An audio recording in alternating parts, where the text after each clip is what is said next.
Hello, welcome back. We took a little bit of break for the weekend here. I'm Red Skull Dragon alongside of my co-caster here. It's gonna be Kin.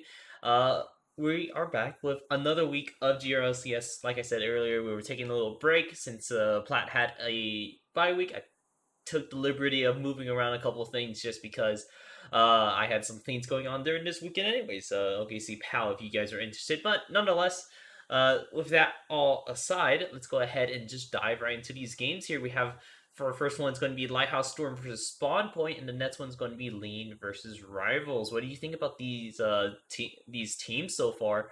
Here, kid. I just think that these next couple of games are really going to determine their spot like for playoffs. Like Lighthouse Storm is currently sitting at 1-4, so if they want a better seeding or if they actually want to make it to playoffs, they have to step up the next couple of games. They can't necessarily afford to lose one. While we have teams like Spawn Point and Lean Smokers who have basically a fairly secure spot. Spawn Point only dropping one game and then Lean Smokers not dropping any, so they can play a little bit more comfortably, maybe bring out some new tech. And we should be seeing how they decide to approach these couple of games as the series comes on and as like we are gonna be watching these next couple of games. Yeah, and speaking about these next couple of games, let's go ahead and just dive right into the first one, which is going to be our Lighthouse Storm versus Spawn Point. Do you want to go ahead and introduce these teams to us? On the blue side, we're gonna have Lighthouse Storm with Trustiest Karma, top side playing top lane Silas with Conqueror. Very interesting pick. In the jungle, we have Volibear press the attack. Mid lane, we have some Pantheon technology with the Conqueror, and the bot lane duo Arcadius and Dazzle playing this Saya Vanguard combo, which you don't necessarily always see. Meanwhile, on the red side, we have Spawn Point currently sitting at 4-1 with Rosebuds as their top laner, running the Comet tech on this Malphite. In the jungle, we have Skarner with Face Rush, played by SP Pillars. Abigor playing mid lane on this Fizz Electrocute, a slippery fish who likes to get in, get out, and deal some damage. And the bot lane duo by Zib, and Fear Sing, playing Tristana and Syra respectively. Yeah, some pretty interesting team comes here. But not too much synergy other than that. In fact, we have a lot of good pick potential. It's a little bit of a splash of everything.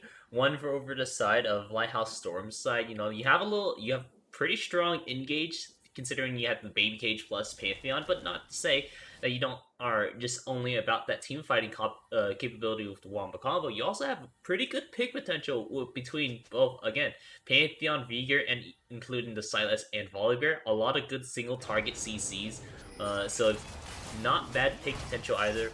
Same with the other side, they don't necessarily have a lot of synergy with each other, but still have some ways so they can do well in team fights. Fizz ulti plus Zyra ulti alongside of Malphites, or just some good pick potential between SV Pillars and then Ziv running the Shatana very aggressive, along with Abigor just being the Fizz super aggressive anyways. And yes, we're gonna see some trades going down in the mid lane, just trying to like establish dominance. And as it stands right now, Fizz is gonna be on the winning side of it. So I don't actually think Pantheon wins against Fizz until he gets his shield, his W, I believe. Because Fizz just has a little bit more sustain with these corrupting pods. Pantheon's also running corrupting pods, but Fizz just has higher base stats and damage. Level 1. Cage coming down. Root manages to land onto TSM Dazzles, and Dazzles will be falling down. The cleanse has to go is dropped by Sib, but Sib manages to get away with his life. And in the mid lane, we have some trades just going back and forth. But going back to that bot lane, very aggressive. We just panned down, and as soon as we pan down, we already have like 2 members at half HP. One is traded, and Zib barely manages to get out alive. Yeah, really well played there by Ziv there. Hitting that level too early, so playing as Tristana, you can naturally push wave as long as you get bottom level 1. And then once you hit level 2, you put point into that W and you just jump on top of Dazzle, which is exactly what he did here. But first, a gank at the top lane. And a gank coming in the top lane, he manages to land the stun, and Trustiest Karma just finishes it off with the Kingslayer.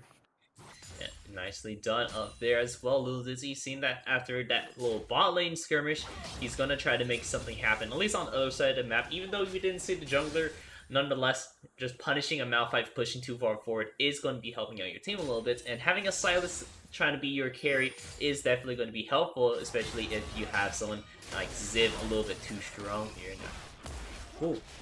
And TSM Dazzle might be out of position here, manages to get stunned by SP Pillars, and Zib manages to pick up 1 kill for himself, and this bot lane is currently sitting at 2-0. Yeah, Ziv picking up a kill for himself with the Goomba Stomp at the end right there. Nicely done from his team to, you know, not throw out any auto attacks, because we did see Dazzle was very low at the end of that. So, nicely done to let him have that kill there. Man, Trustiest Karma is thirsty for some blood, going for something here in the top lane, manages to get out a full trade, but even though he's leveled up, Rosebuds manages to trade back and actually win the trade as he lands one final Q, but Trustiest Karma is going back in, manages to land the Kingslayer, the chains, the corrupting potion, the flash going down, manages to pick up his second kill, putting him at 2-0 versus Rosebuds, who's currently sitting at 0-2. And a snowballing Silas is something to be scared of, just because Silas having the flexibility of his ulti, and also on the side of Spawn Point having some really good ultis for him. It's going to be quite scary to see here. Speaking of scary, Algor is going to have to be a little bit careful there against Brown over there in the mid lane, just because that Pantheon very deadly whenever you get to the lower parts of your health. And the stun managed to land onto Sid, but he's going to walk away, fiercing, sucked, and stunned by Little Dizzy. Little Dizzy looking for some more. The Ignite goes down, but it's going to be Little Dizzy's final auto attack who's going to take him down. But Sib is out for blood. He notices that Dazzle is pretty low, so he's on the chase, but it's a 3v1. Why are they running away? Skarner manages to show up here. Zib stunned yet again. TP coming down from Trustiest Karma. Trustiest Karma wants to get more kills. The stun managed to land on SP Pitter, but they decide to target Zib. Zib gets struck by the chains, gets pulled, and Trustiest Karma gets his 3rd kill of the game with that TP play in the bot lane. Great TP coming out of Trustiest Karma. They saw a turn potential coming up, waiting on a little bit of cooldowns. Got Little Dizzy able to get his stun off over onto SP Pillars. Ooh, person in mid lane, however. Ooh. I think it's going to be a 1-for-1 trade. He took one too many tower shots, and it was a beautiful dive until he did not have his E to like jump out of there. Little Dizzy securing this dragon, and Trustiest Karma being there, so he might be punished for like being so long in the bot lane, as Malphite has pushed his wave all the way towards his tower, and can potentially begin to losing turret pittings here as we see in the top lane. Yeah, fortunately, Malphite isn't the fastest pusher. He'll be able to pick up 1 turret plating at the very least, but no more than that, especially with his dying minion wave right there. So, really well done. I would say this is still, regardless, a win from Trustiest Karma with that TP play. Able to pick up the dragon, or secure the dragon for his team, really. Being able to stay around that area, alongside of just getting another kill for himself. Going to be helping him snowball this lane, seeing that he already picked up the Lost Chapter, which I'm assuming goes into a Everfrost, just because this is the 11.6 before they nerf Everfrost, and it's still pretty nice item to have, just because the extra utility, and also another AP scaling, or yeah, another AP ratio for you to just do a little bit extra damage to finish off some of these kills. And just putting more emphasis on Trustiest Karma, he was confident in the matchup. Usually you see Silas take Fleet Footwork or Electrocute so they can lane, so they can trade. But he said, no, I'm gonna take Conqueror versus Malphite. I'm gonna win these trades, and then I'm gonna snowball into like a team fighting monster. With Conqueror, he can just sustain so much longer and do so much for team fights as he starts stacking those Conqueror procs. But as we were talking about fighting in the mid lane, Abigail is looking for something here, but Brown just decides to walk away as he notices that SP Pillars is there to follow up. But Abigail decides to continue to go back in, does not land anything, and the wave is just going to like continue pushing onto Abigail as it has already begun stacking by C Brown. Yeah, it is stacking up here. He has his passive available now to him, which he was trying to stack up here, but because he kept hitting those minions, it is going to be pushing the wave towards Algor instead of towards him, keeping him a little bit safer under tower. He's a little bit more vulnerable to these ganks, and that's pretty important considering that SP Pillar is almost level 6 now. Now, moving on forward, we do see that Rift Herald is on the map here, and the gank coming out in the top lane. In top lane, the ultimate has been stolen, but Rosebud's ults away. The Stormbringer comes down, manages to get 1-2 hits and take him down. Meanwhile, Flash and a suppression coming from under the tower. See, Dazzle might be in trouble here. Can he look for something back? SP Pitter walking away with half her health, Oh, manages to be taken out by one auto from a minion. 1-for-1 in the bot lane in a 1v3 situation. Very well played by Dazzle. yeah. I mean, all these kills is actually going over to the support series, seeing that Fearsing has 3 kills. SB Pitter is still lacking on the kills department, which is fine because he's a jungler. He wants to give it to his lanes, but also having Fearsing pick up these kills isn't necessarily what you would love to see.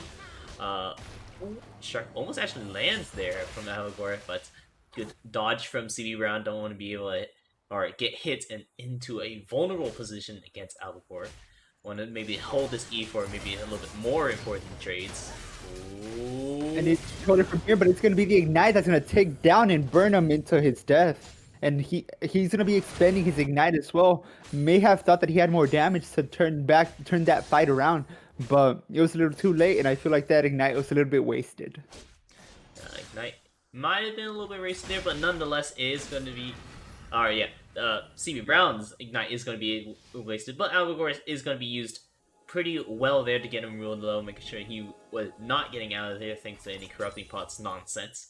But for now, is going to be another kill for him. Going to be able to maybe snowball a little bit here, seeing that Fizz with 2 kills is quite a scary sight, but so is a 3-0 Silas, and we really have to pay attention to Lighthouse Storm Silas over here in the top lane, or really the top side of the map, seeing the jungle plus the top laner just at a pretty strong points. They both have having kills, majority of the kills on themselves, so they are going to be the ones that are going to be carrying a lot of this mid game, and see if we can actually make it to this late game point in the game, or maybe some of this dominance is going to be a little bit too hard to beat out against Allegor, and then maybe the late game powerhouse that is also XIV.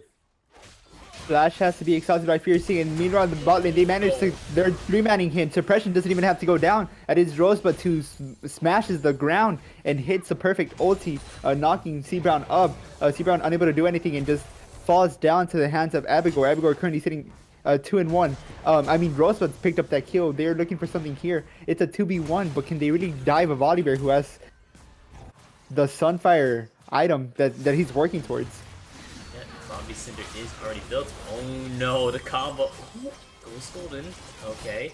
We'll have to see what happens. It looks like Dazzle does fall here, however. Piercing, maybe falling suit, but no. And the recall of Feathers was a little too soon. He was not able to pick up anything, and it's going to be the Tristana who jumps over the wall and takes the kill here. And it's that trade of Hourglasses that manages to save the support for ever so slightly on the both sides. But Fiercing times it a little bit better, and it's going to be the Feather recall that does not hit. If that had hit, that would have been easy kill. C-Brown on the hunt here, looking for Tristana, managed to see her a little bit too late. The cleanse goes out, but you can't really do anything against point click CC. That's followed up by an immediate Q that damages you and does extra crit damage if you're below 20% HP, which Tristana was. Yeah, the cleanse was definitely a little bit late on the end of it. It's like basically the entire stun was finished before you already cleansed, so that was a little unfortunate there. Maybe it was able to get out of there if you cleansed a little sooner, but nonetheless, it is going to be another kill going down for C Brown right there, seeing that he is able to pick that up, and going to pick up some turret planes as well. Mid and bot did a little bit of a trade, which is good considering that, you know, you already saw CB Brown over in the bot lane. Might as well go to the mid lane, make sure you pick up that CS, and then you can go ahead and trade whenever you can. He decides to engage again, taking the Tristana down to 20 HP, can maybe throw a Q. The Q does land and takes the Tristana down. Beautifully played by C Brown. Spicy damage coming out of Phantom. You gotta be careful there, Ziv. Even though you're a Hail Blades Tristana, and that, you know, your early game does feel so much nicer with Hail Blades, you gotta be careful against these Pantheons. Known for being the ADC killer even before his rework, but now afterwards, it's just a little bit even more powerful thanks to that E. Where you think, oh, maybe I can turn on him after the stun's finished, but no, he's just gonna pull up that E, finish you off with that Ignite as well as the last bit of the spear being thrown out there to finish up that kill. Really gonna spell a doom there. So moving him over to 3-3 over for Ziv, which is pretty unfortunate. C Brown's still in the spot lane, however, so it looks like maybe a little bit more of a permanent trade. No, okay, never mind. We're seeing that the bot lane from Lighthouse Storm has finally returned here. Let's see. The cage goes down, manages to land the W. The ultimate goes down, but Piercing takes no damage. Now a full stack of the bomb goes onto Arcadius. Arcadius just stays there, continues to hit the minions, get a little bit of lifesteal back, and it's just gonna be trades coming in from the support to the ADC and from the ADC to the ADC. I mean, from the support to the support and the ADC to the ADC.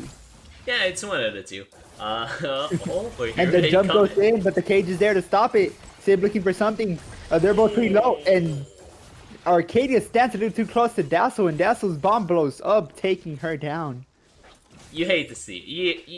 You have to hate to see it, especially with Tristana being back in a little bit in the meta thanks to his Halo Blades rune choice rather than press the attack. A little Dizzy's here. The cage goes down. The W managed to hit, but it's gonna be an ultimate going towards Dazzle. Dazzle goes down, but it's traded support for support. Rosebuds might be in trouble here as they are fighting here. But meanwhile, in the mid lane, the suppression goes down into Pantheon. SC Pillars manages to take him out of the fight for a bit, but Abigail is gonna jump and get another kill. Little Dizzy manages to pick up 3 kills in the bot lane. Now 1v3 situation right after Vigar was killed, and this bear, this Stormbringer, does manage to pick it up without a problem. This bear is huge. He's 5-0. Silas is basically left alone in this top lane, seeing how he's 3-1 with so much farm under his belt. We're not seeing like Tendy's level sort of CSing, but nonetheless, it is going to be quite a fair bit, seeing that he has 100 CS at this 15 minutes, 3 kills, also taking down 2 whole towers for himself.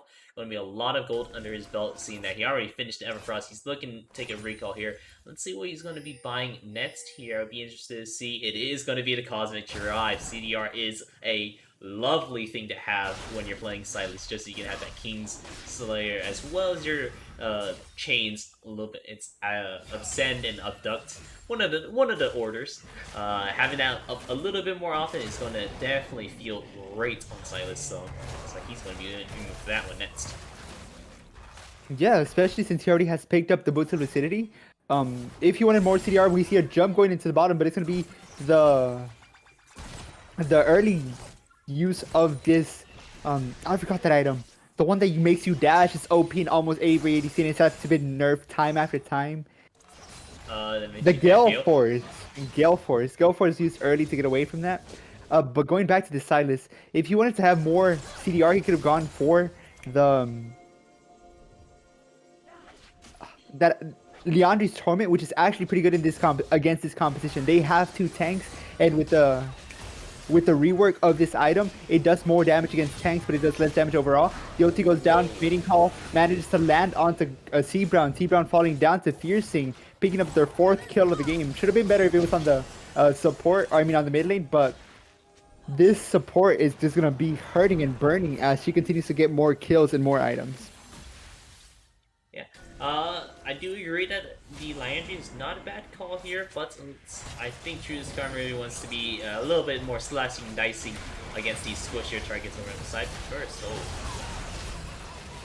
we see now going down. The cage managed to go down. Suppression going onto Trustius Karma, but Trustius Karma just heals that back up. He's ignited, so he's not going to be able to heal as much. Trustius Karma will be shut down by Rosebuds. Rosebuds doing massive damage in the backlight. Sib going for something here. The Stormbringer managed to land on one, taking out the Tristana. Now Little DC's on a 1v2 situation, and this time he will not be able to win. The health bar is way too low to fight Rosebuds and 8 SP Pillars. And all his team has managed to do was leash the dragon for the other team, and SC Pillars should be able to pick this up without a problem, but this might be a steal, and no, C Brown does not steal this. Yeah, C Brown won't be able to steal that one here, but that was quite the turnaround over for Spawn Point. There, the gold lead was a little bit substantial when we reached around that 15-minute point, which I already chose to win for that prediction. But seeing now the gold lead has definitely shortened up there from that team fight. They were able to get the shutdown off of Volibear and Trustius Karma. So really nicely done. Seeing you know, they were playing maybe a little bit too big for the bridges.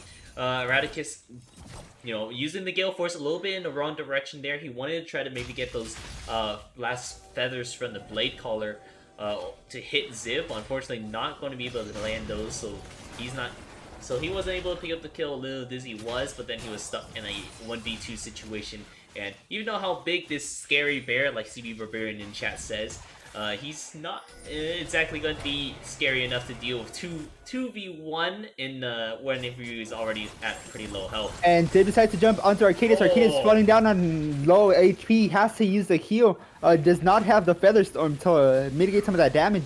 And again, they're just leasing objectives for the enemy team. But it's going to be Little DC who's looking to go for the steal. He gets suppressed. Silence goes in, manages to land the Kingslayer, taking down Tristan and picking up a shutdown. Maybe looking for something else, but he does not have the cooldowns. And Dalso looking for something here. But Viger Ultimate does not do that much damage when the enemy's full health.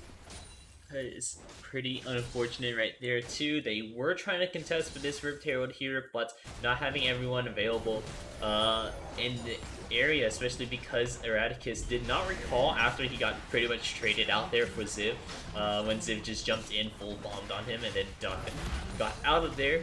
So because he was just farming up mid lane. Since that happened, he wasn't able to be in the fight, and we're getting 2 Herald charges here.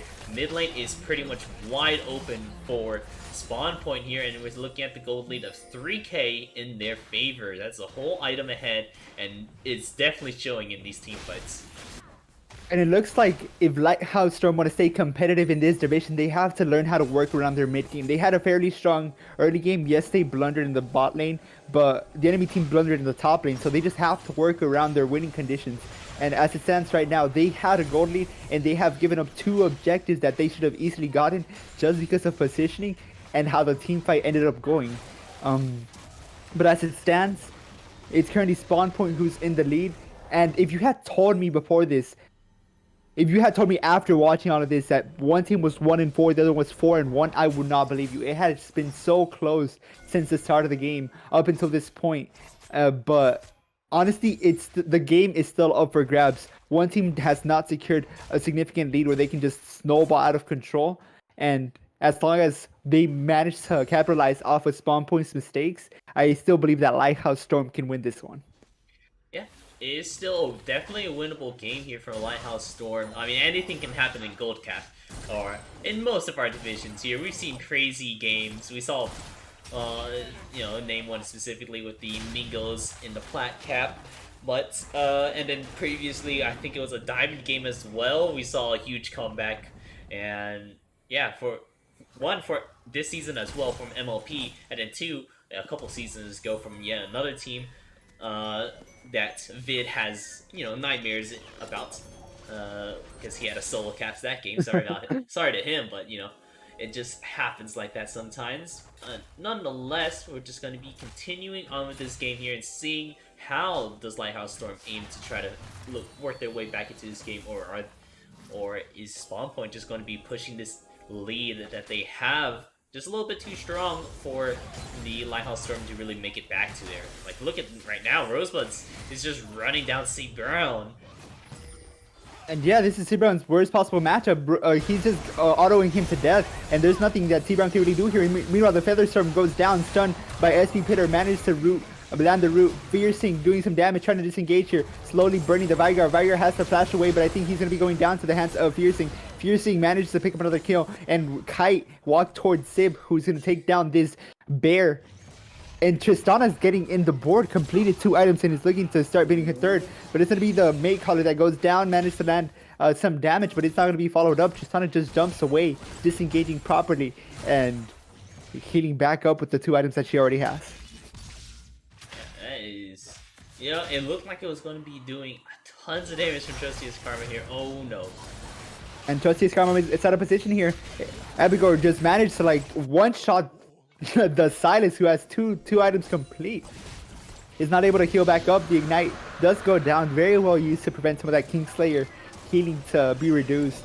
And this game is slowly coming out of Lighthouse Storm's hand, and Spawn Point is playing it very well, capitalizing on the fact that they have the numbers advantage, that the enemy team is out of position, that they're overextending, and by putting this Malphite to match the Pantheon can't really be an assassin to a tank this big, especially ones that stacks armor and life resist. Yeah, that Thornmail is, or Bramble Vest at the very least, is doing a number against C Round in these side lanes where he's just basically run him down if Pantheon just tries to push a little too far forward. See, now Trusty's Karma is going to be the one responding, but he doesn't have his TP up while this Baron's on the board. They could be doing it potentially. They have the Karma, or not Karma, sorry, Ziv, which is a pretty strong Tristana right now. They have the opportunity for Ziv to try to maybe burst or take down this Baron. It would be a little bit of a slower one, but they could also just be trying to force out them, so they look for a pick right here. He's looking for something here. He's holding on to the suppression. He's going to manage to get snared by Arcadius, and Dazzle just tickles this Gardner as he drops his ultimate. The flash ulti from Rosebud manages to land onto one. The feathers from Calling uses to disengage and snare two people, and in the backline, Lil DC looking for something, but he's going to be taken down, and it's going to be the double kill going for Fiercing on this Syra. That is a 3-for-1 trade there in favor of Spawn Point. SP Pillars does go down, but I mean, you have your tank and you have your ADC to do the DPS, plus you have a Zyra just to summon plants and do a bunch of damage to Baron. This is pretty much their Baron to take, especially with Lil Dizzy out of the picture for now, seeing that they have already taken down this Baron. Maybe look for resets, or maybe they'll just push out some of these waves before they go ahead and do so. Maybe catch out this mid wave while catching top wave. Make sure they're going to go back on good resets. Make sure they they have enough gold to finish up their next item, or even just get some pretty good power spikes into the next one. Seeing how we're just seeing no one recalled here, just going straight for more pushing on farming, and even Allegor looking for a pick right here. TSM Dazzle will just go down to the mating call. This Shark managed to pick him up. Seabrown might be in danger here. It's going to be a 4v1 dive as his team is struggling to get towards him. If they do decide to dive, there's two other members, so it's going to be a 4v3 dive. But I think this tower might just go down without a problem. Tristana can just burst it down so fast with her bombs. And she hasn't even backed within the past 4 or 5 kills, so she can be sitting like a lot of gold to build another component, while it's going to be Saya, who still hasn't completed her second item. Yeah, we were already looking at everyone gold. We saw 3 of the 4 of the 5 members over on Spawn Point. They have at least around 1,500 gold, which is a pretty good point where you can get your bats. This is generally going to get you next big components for your item, or even just upgrading it completely into your next power spike. So they are going to be going back, and they're picking up some pretty big things here. Seeing the Bramble Vest turning into Thornmail, we're seeing the Fizz picking up that Void Crystal, so then making sure that he's doing extra damage against this Volibear, alongside the BF Sword picked up by Ziv. And as for the Zyra, sitting at 3 items, honestly, if you ask me who's the ADC and support in this game, I couldn't tell you, because Fiercing, 9 and 3, didn't even notice. He's doing amazing. 9 and 3, but it's going to be another engage going down by Rosebud. Rosebud gets stunned, and followed by the Everfrost to prevent Dazzle from dying. Very well played by Dazzle to disengage. Does have to expend the flash and the Everfrost, but the Everfrost only has a 15-second cooldown. And we're going to be looking at Trustiest Karma. Trustiest Karma has stolen the Malphite out. Is looking to do something here. And last time Trustiest Karma was not in the fight. He did not have TP, so he was unable to match Rosebud, but now he's in the fight. This is going to be basically the game-determining fight. This is going to be a flash by Skarner. He's going to be rooted by TSM Dazzle. Now the follow taking points he's in the backhand. Trustiest Karma uses the Malphite ult to get back there. Now looking onto one, but gets shut down by Abigor fairly quickly. Now Abigor is looking onto the ADC, but it's going to be Saya who uses the Feather Recall very well to snare and kill this assassin that could be every ADC's nightmare. Yeah, this is quite a terrifying one, but good kiting coming out of from the Zaya in order to get away from that. Going to be stopping some of this push, taking down 2 members is going to be pretty good here, but he's looking for something here. Maybe a third, but it looks like Rosebud just walks away. Rosebud is going to be able to get on out of there.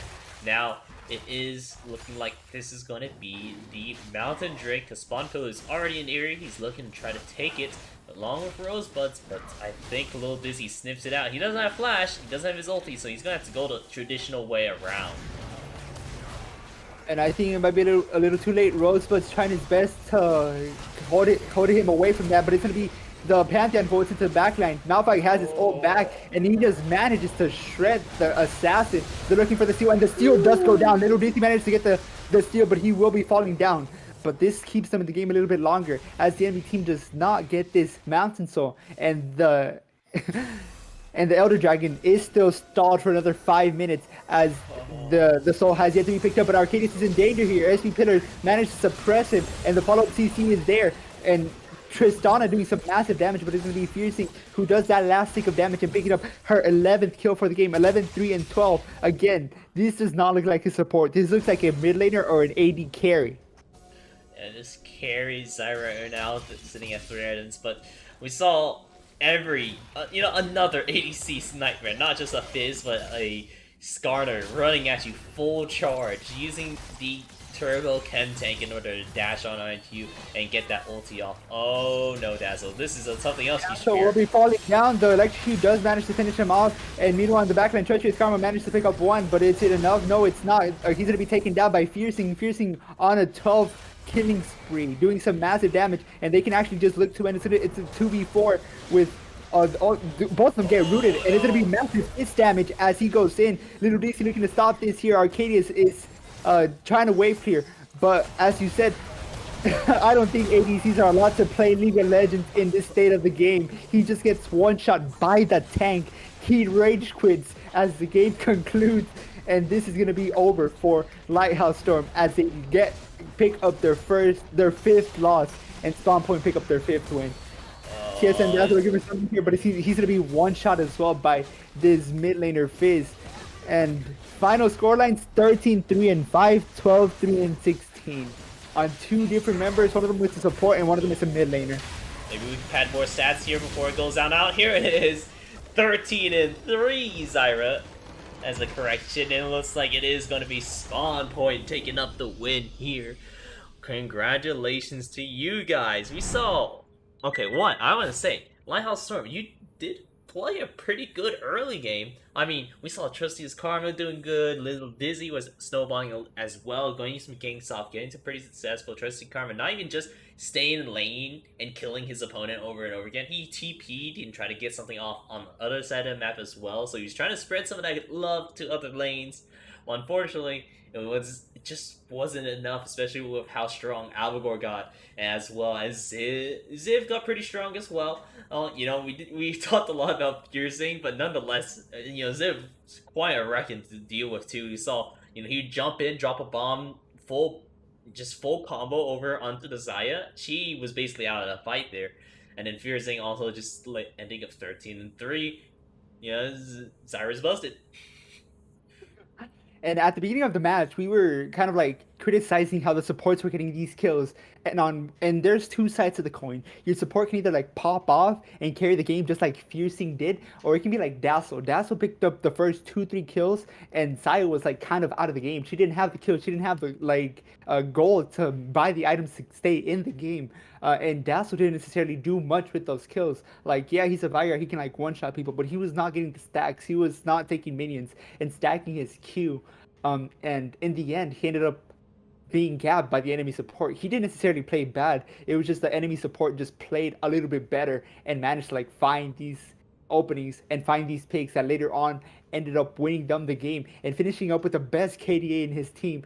Fiercing 13-3 and 16. That's basically like a KDA of 3. Very well played by Fiercing. Yeah, really well played indeed. So that was our first game of Lighthouse Storm versus Spawn Point. We're going to be taking a quick break while I'll go ahead and set up for next game, which is going to be the Lean Smokers versus Rivals. Don't go anywhere. We'll be right back.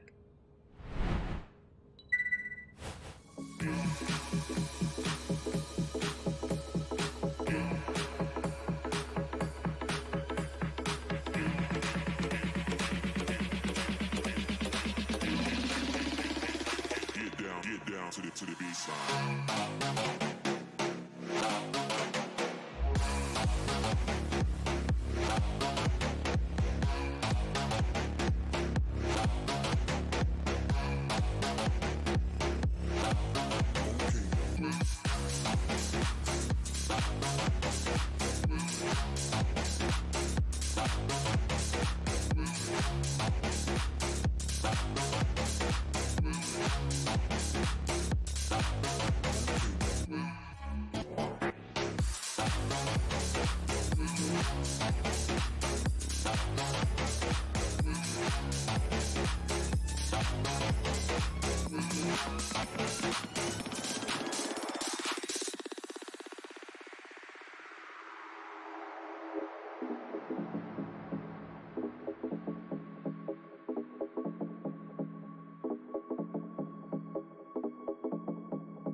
get down to the baseline.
Just dominating the league so far. And we're gonna have Kirk in the top lane with Shen, Grasp of the Undying, very good rune overall for most top laners. Smoke Lean in the jungler playing Evelyn, a DSL on his trademark Victor, 80 carry and Tim Bits as the bot lane duo running the Misfortune Seraphine. Can you introduce the other side for me, please? Yeah, I do want to say thanks CF4 for saying that we were muted. I totally forgot about that, so thanks for catching that.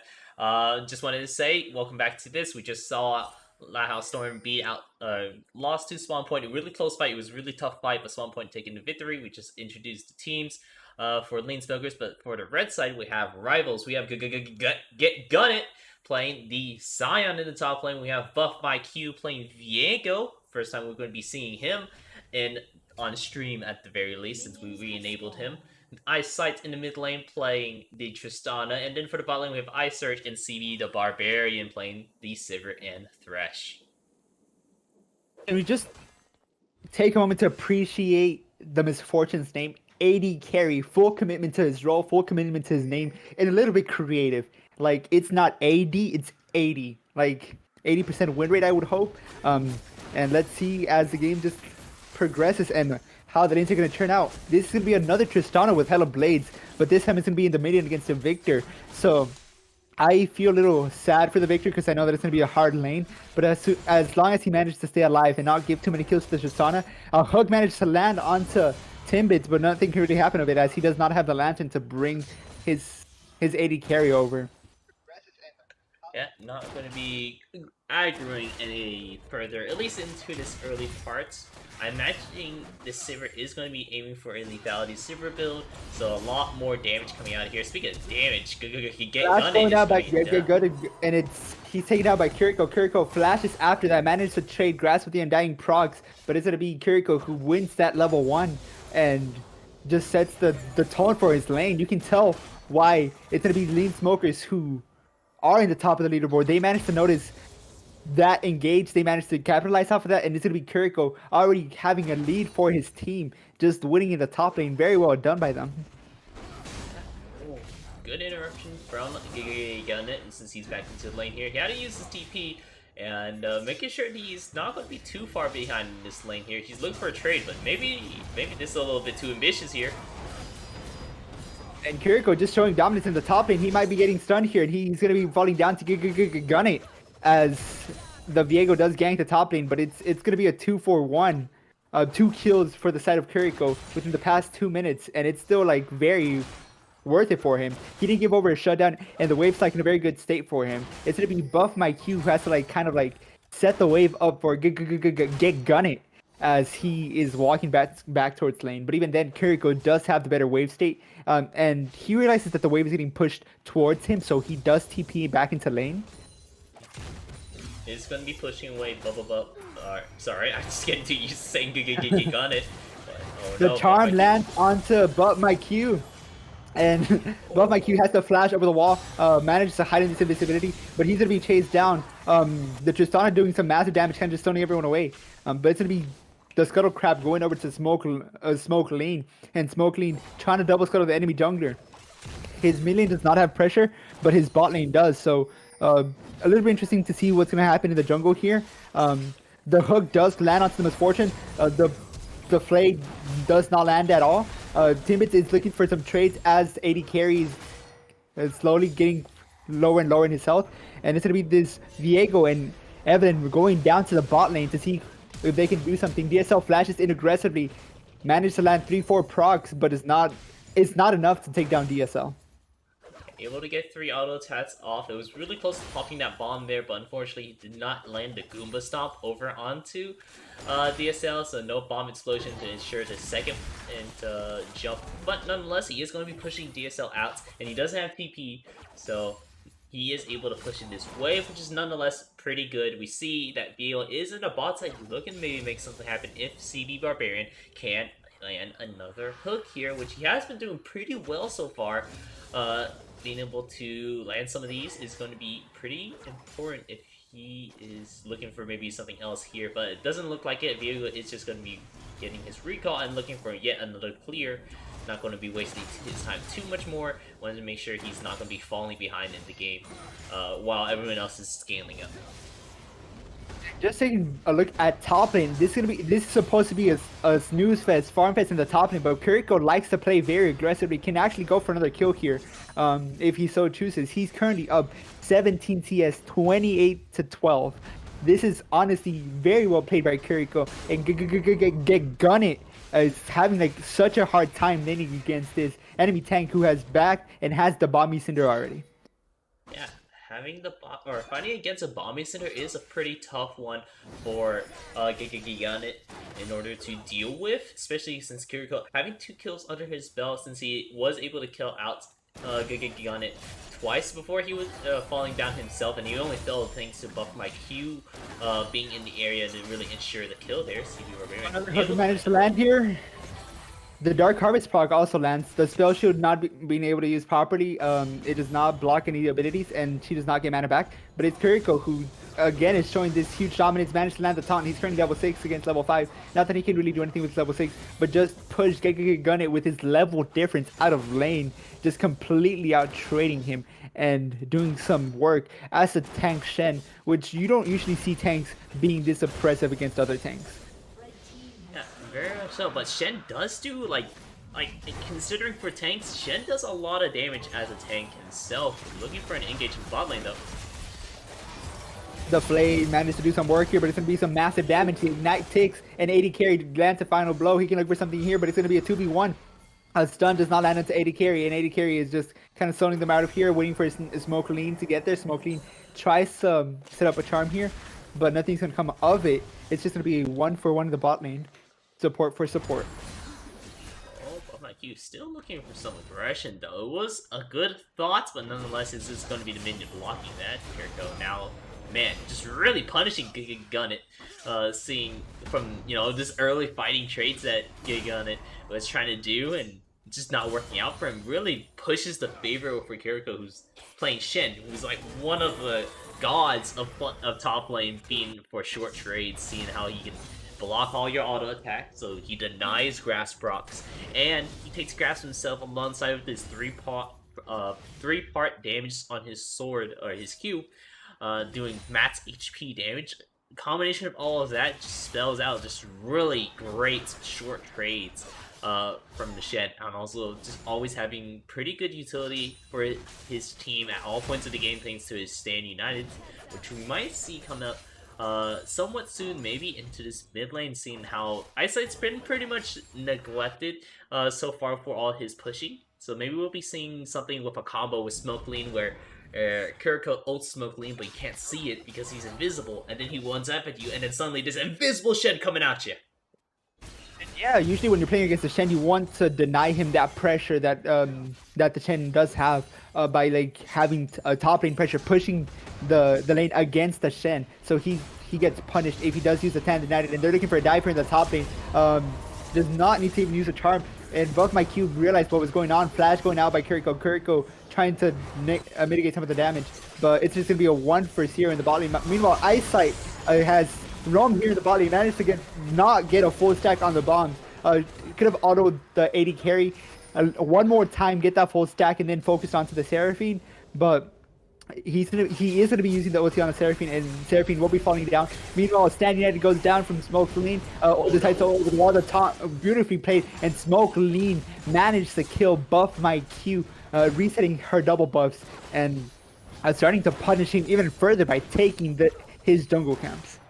I really like the use from both Buff My Q and Smoke Lean using their ultimates so as mobility, because you know Smoke Lean does enough damage. He had the Shen ulti on him, so he knew it's like he doesn't need to use that as a finisher. He can just go ahead and hold it off, wait until Shen gets here, and they guarantee to kill anyways. While Buff My Q used the ulti to try to create some distance for himself. Unfortunately, he didn't have his flash available just yet, so you wouldn't be able to flash away any further from Smoke Lean and Kiriko, who don't have their flashes available yet.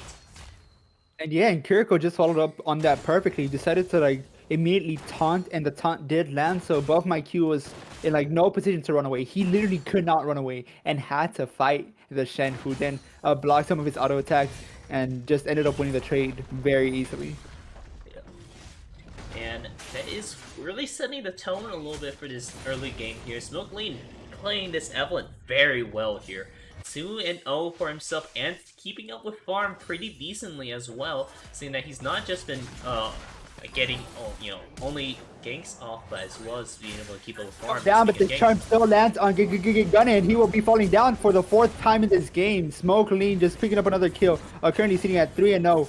This might look like a little jungle and top diff, and usually if there's a top diff, there's a jungle diff, because if you're falling behind, your jungler has to do something about top lane, and a lot of people don't understand that. And Buff My Q has been trying to react to this, but it's just the Smoke Lean and Kiriko combination that is happening in the top lane that it's a little bit unbeatable at the moment, and very well done. Yeah, very well done indeed. If you notice over for Gunna, he did opt in to buy that Bramble Vest first before the Bomby Cinder. Personally, I'm not a fan of it just because Shen and Evelyn both do magic damage, and the other person that would really go to your lane is the Victor, which also does magic damage. Sure, you can negate some of his healing, but Shen himself doesn't do necessarily like that much healing. The only healing he gets is really his grass procs. Evelyn does healing, but that's outside of combat, so the previous wounds wouldn't necessarily be affecting them as much. But here comes a gank in the bot lane. The bot lane, the flash by Caesar Barbarian, but gets the encore lands perfectly onto him, able to disengage. The beautiful call of the bullet time barrage manages to do something here. Kiriko does TP to the bot lane, but it's slowed by the cage from CB the Barbarian, and it's gonna be like looking like a disengage here unless the thresh hook lands. It does manage to land, but it's just as slow to scare off Kiriko as they're getting ready to set up for this dragon. And this might be looking like a 4v4 as Misfortune is backing. She's a little bit too low on health to really do anything. Another hook managed to land into Kiriko, but there's not much going to be happening here. Just a little bit of poke to try to disengage. But honestly, very well played by Kiriko. He is going to be losing a little bit of the wave in the top lane as he does help pick up this dragon, but he's still going to be ahead of his laner despite like giving up that part. And now we're looking for a fight here. Kiriko does get hit by the hook, managed to dash away, but the Shauna jumps over. The ignite will be taking him down. Buff My Q manages to flash away from the execution range of this Evelyn, and it's going to be very well played by the side of rivals. Yeah, really nicely done. Buff My Q did a combination of his ulti and flash in order to get out of there, so it was a pretty good trade overall. They lost the dragon, but they were able to pick up 2 kills there, and that might be what they needed in order to maybe get a little bit back into this game here. As Eyesight playing this Tristana is going to be quite the threat to really worry about, while Gunit is going to be in the top lane, really pushing down these turret platings before this 14-minute mark, doing a great job at that. While it is going to be one more thing before I go ahead and finish up my thoughts, it's going to be the Ocean Rift this game. So we're going to be seeing quite a bit of sustain coming out from both sides. And yeah, and if lane smokers do get this Ocean Rift, it's going to make the game impossible for rivals. Rivals have like this kind of like pig comp with lethality Sivir, and there's an engage coming to the top. Gunner has been spotted out, but does use the ultimate to get away, and he's going to be losing his tower for that as he does end up recalling here. And just as I was saying, Ice Surge on this Sivir did opt out for the lethality build. So if there is like this Ocean Drake, it's not gonna really help her because she's gonna deal some poke, deal some damage, but they're gonna heal it up, especially when they do have their Seraphine. And after Seraphine picks up the Moonstone Renewer, the fights are just gonna be very one-sided. Moonstone Renewer is still a very dominant item. Pretty sorry about that. There you go. Alright, yeah, very strong item nonetheless, just because it gives you so much healing for doing a little bit of damage. You don't even have to do too much, you can just auto attack here and there. That Seraphine can do pretty well, especially with the notes extended range. Whenever you have extra notes, you get extra range for it. And see, just that poke alone would be some more heals that you can weave in between while you don't have your W up, and you can just really save your Ws for really big heals rather than just those big shields that it gives normally. And Ice Surge might be cut out here. Does have the spell shield. The spell shield is used, and he's gonna use the ultimate to try to run away, but it's gonna be the Encore that lands perfectly. And TV the Barbarian might be cut out here as well, as he is not gonna be charmed yet. He's gonna be pulled into, but the bullet time barrage managed to land very beautifully onto TV the Barbarian. Eyesight was looking for something here in the bot lane, but it's a 1v3 as of now. Viego is looking down here as well. Eyesight is cut out on Vision, and we'll have to use that Go Voice to try to get away, but the flash over managed to use that perfectly. The charm is no longer active, but the damage is still there. Smokeling is a little bit out of position, might have to use the ultimate, but again, they have a Shen, so the Stand United comes down, and they can play aggressively like this without really being too punished for it, because the Shen is gonna be there with you if he does have the ultimate. Yeah, I mean, how long Shen has been out of lane, however, we do see that top lane has been already taken by the Gunit. And let's actually look at the gold lead difference now, because Gunit was able to pick up 4 turret plates there, not the 5th one unfortunately, but able to pick up the last one. Or able to pick up the turret itself once ever turret plates fall. So let's go ahead and look at this gold differences. Yeah, he has the advantage. He's 1 and 4 while Gunit farming up well, staying in lane, and picking up these turret plates. He's getting back into the game here, saying that he actually has a 400 gold lead over it on this top lane. Pretty big difference over in the jungle, just because Smokeling has been getting really successful ganks off, as well as farming pretty well. Mid lane, we're seeing pretty much the same, just because that's the gold difference from CS. So it's pretty much the same there. In bot lane, we're seeing pretty much the same. It's 100 gold difference, but that's just like a little bit, one person has a kill, one person has CS plus an extra assist. So it's going to be evening out mainly around the board, really. So not too much of a difference here other than the jungle, where we're seeing Smokeling very dominant with that Evelyn 3-0-2 and keeping up with farm at 94 CS. Yeah, it would be a little bit more worth it if Kiriko had helped the team establish a much bigger lead and lose like this top lane, but like now he's currently a little bit behind. He can maybe try to out-trade Gunit, but Sion does scale a little bit better as a tank than Kiriko. The Encore does land onto Sivir trying to get away here, but it's gonna be Smoking who picks up the CB Barbarian. Above my Q is jumping onto the backline, picking up the soul form Seraphine, managing to land the snare. Now looking for more, managed to pick up the second one, and it's gonna be Ice Surge who does massive damage. Eyesight in the mid lane, trying to look for something here, and he does pick up the kill using the Goomba Stomp to get away from them. And it's gonna be a 4-for-1 overall. Kiriko is the only man left alive, and he did not have the Stand United, so he cannot help his team. But he is losing against the laner who he so beat in the early lane. Yeah, Buff by Q was able to pop off there. We saw him do an excellent ulti, which has an unreasonably high execution number. Like, it does like 30% of your missing health right there. That's huge. That's bigger than Garen's ulti. And it's AoE.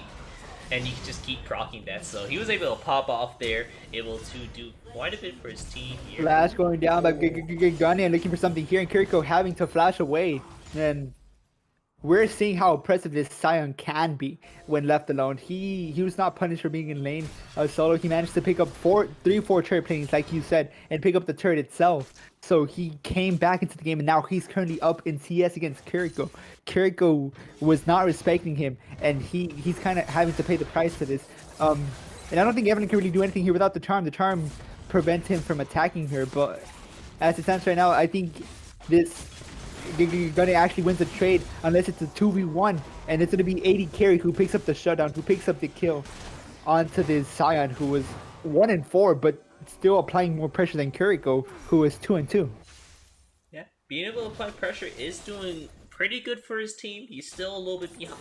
Well, I guess not even behind, because his gold is pretty much the same. He has good levelings as well because he's just been staying top lane, but not being able to affect the map like how Kiriko has been is hurting just a little bit for his team, seeing how top lane is opened up for over the side of the rivals. They have this top lane a little bit more breathing room, so if they want to try to make a forward push in the top, or make something happen in the top lane, they have those top lane towers to go for.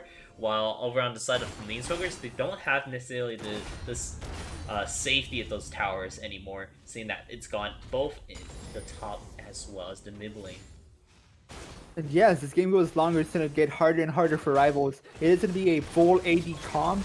Tristana has some AP things, but she's not intending to go for anything here. The Encore beautifully lands, and it's going to be the double tap that ends up picking up the kill for AD carry. And as I was saying, rivals have like a full AD team. The enemy team can just stack armor. Lean smokers don't necessarily have to like win anymore. They just have to stay even and make sure that they make it to the late game. And it's going to be easy for them to like win these late game fights because they do have a Victor who hyper scales. They do have an Evelyn who does massive damage and basically one shots three ADCs that the enemy has. They have the Viego, they have Tristana, and they have this Sivir in the bot lane. All three are kind of like ADCs, and they just go pop if you're not careful about where you're standing. And we might see one of them go pop here, as Lean Smoker might be looking for something, but it would have been a 2v1. Decides not to go for it, and as it stands right now, game's in pretty much of a stalemate until the next dragon comes up. Yeah, dragon spawning up here in about 2 minutes 20 seconds. So we'll have to wait until that, but Buff My Q is looking for something here. AD carry managed to get stunned, and it's going to be Eyesight who looks for an engage here. Gale Force in. Stand United is not enough to shield AD carry, and that's an ultimate down from Kiriko. Kiriko should have noticed that your ADC was not going to stay alive, so he should have like saved the ultimate for another time, maybe for the dragon fight. But now that he does not have it, the Lean Smokers have to play a little bit more respectfully since they don't have that extra pressure. Yeah, Rivals able to pick up some pressure there since they lost an AD carry. That's a huge team fighting device for their team. But maybe Smoke Lean can look for possibly a play here on whoever is going to be a little bit further away from the team. Right now over on Ice Sight, but everyone's here in this bush. Oh no! It's a 4v1, and it's going to be Smoke Lean, who's very, very uncomfortably put in that position. Hug managed to land onto Kiriko, but he's a tank. Nothing's really going to happen much of it. DSL looking for something here. The Charm does land over the wall, and he's going to manage to go on to CV the Barbarian. Timbit's picking up the kill, taking down the enemy support, and this should be an easier vision control fight now that they don't have the enemy support to take down those wards. And they are looking to actually start the Baron, which might be a little bit risky since the enemy team does have a lot of like burst, a lot of engage, and without the shields, without the constant healing that this Ocean Dragon provides, it might be a little bit hard and risky. But it's not going to be contested as this Baron is falling down to 4k HP, melting faster than ice cream on a summer day, and it's going to be down to 1k. The Baron has been slain. Buff My Q, they're a little bit too late, just looking at the remaining scraps, and has to basically hope for a good dragon fight if they want to stay in this game. And they do have to be careful now. They have the Baron buff, they took their reset, so they're stronger now with this dragon spawning up here. They're able to pick it up here while Eyesight is taking a little bit of a later recall, he's not going to be in time for a dragon that spawns up immediately. But he will be in time if maybe a fight breaks out a little bit after the dragon spawns. They are trying to fight for vision as fast as they can to take sight, but Kiriko is taking the charge right now. Ooh, Another hook lands onto Kiriko. Kiriko just getting tickled by the Silver Q. He is stacking armor and HP, so it's not going to do that much damage. And now we're going to be looking for a dragon fight here in the bot river. Vision control is currently on the side forward. Smoke Lean playing a little bit aggro, but it's going to be the encore that does land onto Saber. Saber will not even be falling down. It's going to be Tristana falling down and Diego following soon. Saber managed to get away with the flash and the heal, but it's going to be a one fight for the side of Lean Smoker. The flash for flash, the taunt does not land, but it's going to be DSL who takes down Get Gunner, who's just kind of like stacking armor. He does have 2 MR items, but I don't think that's enough at this current point of the game. And it's going to be the second dragon going over to Lean Smokers. And by not getting this dragon, rivals are falling behind. Yes, the goal is, the goal is 3k in favor of Lean Smokers, and they do have a better late game comp. So rivals need to start slowing the enemy team down and getting kills, getting picks, and just trying to close the game as fast as possible if they still want a chance to win this. Yeah, they definitely need to try to find ways to stem some of this bleeding, but oh no, CBR Baron, you're stuck alone, no tower. Yeah, he's just going to get that extra shield, but he will just be going down. He will be going down to that tower dive there while DSL is looking to push down over for Ice Surge. A little bit of connection issue from Buff My Q, but he's right on back Ice Surge. Man, he's not having fun here. Oh, that's the damage of Victor sometimes. And like I said, AD carries have a lot of nightmares, so I don't even know why people play that. It's such a bad role at this current, like, in this level of play, because you can't really do anything. You get one shot, your team is not coordinated enough to necessarily protect you. And if you're trying to side lane alone, you're going to be caught out, you're going to be punished, and you're going to be taken down by the enemy control mage, not even an assassin, the control mage, and it's going to just put your team so much further behind. Yeah, I am a big component on not letting ADCs side lane. I'd rather than just like, alright, you can go mid lane, I'll take the side lane. You can get the first priority on a farm, just please don't go alone. Just because, you know, that exactly can happen. Just being one-shotted bait under a tower too by DSL is quite not a great spot to be in just at this moment here. Tristan hasn't exactly scaled up just yet. He does have he is 3-1, but we're really looking for that 3-item power spec whenever he picks up yet another item to really enforce some more damage and dominance over against others. But right now, you just got to be dealing with how strong everyone else is over on the side of Lean Smokers, especially with a very, very scary Evelyn. And these long extended fights in the bot lane, Gigagane does manage to pick up the level 14. Will be using the ulti to get away.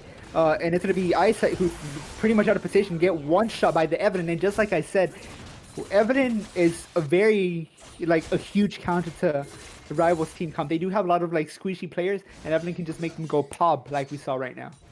And now we'll go to our prediction of will Evelyn 100-0 someone, and absolutely will over to Eyesight all by himself too. Just goes ahead and kills Eyesight, who's pushing a little too far forward against an Evelyn, which is a very terrifying thing. I personally just do not like Evelyn just because I have to buy.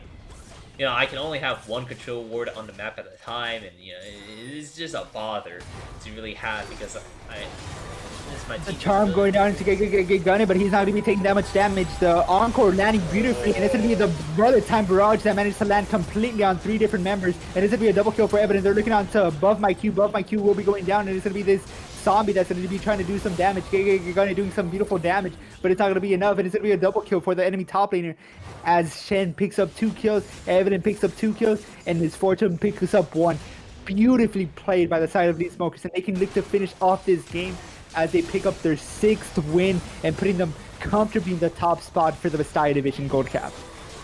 Yeah, this is the second half of the GRLCS Season 14 split, and right now Lean Smoker is still looking very strong into it, moving on up to 6-0, while Rivals is going to be falling down to 2-4. Pretty unfortunate for that fact, but There is still time to make it off into playoffs, so don't need to hold your head low. Keep it up high. Make sure you're looking out for the future because we still have plenty of time to make it out into the out of playoffs and into the actual finals. There, what a game to watch right there with lead versus rivals. And yeah, I think that Rivals kind of lost in the draft. They kind of drafted a full AD team with like some on-hit damage, but I don't think it was enough to like kind of contest these late game fights. And exactly as we saw, we didn't even see the stacking of armor. If there was stacking of armor, it would have made like light years difference. But even without that, they just managed to win the team fights because they have AD damage, they had AP damage, so it was hard to itemize against lean smokers. Uh, so honestly, very well played from draft by Lean Smokers, and they are showing why they're first place in this division. Yeah, really well done there. So that is going to be our games for this Monday afternoon, kind of evening, going to be night eventually. Saw some pretty good games from Lighthouse Storm Spawn Point. Spawn Point edging it out there. Lighthouse Storm able to win out in the early game, but not really positioning themselves forward for the later parts of the game. While here, Lean Smokers versus Rivals, they're pretty good fighting overall around the map. Seeing Kirko able to pick up early 2 kills for himself and gun it, able to turn it around a little bit thanks to him just split pushing top lane the entire time, but not really finding a way to take advantage of all that opened up space. So yeah, that's going to be our gains for tonight. Spawn Point taking every 3, and then Lean Smokers taking up this one. And yeah, I've been Red Skull Dragon, he's been Kin, and we'll see you guys. And tomorrow we're going to be showing the Yordle stream. So I guess see you guys then. Bye bye.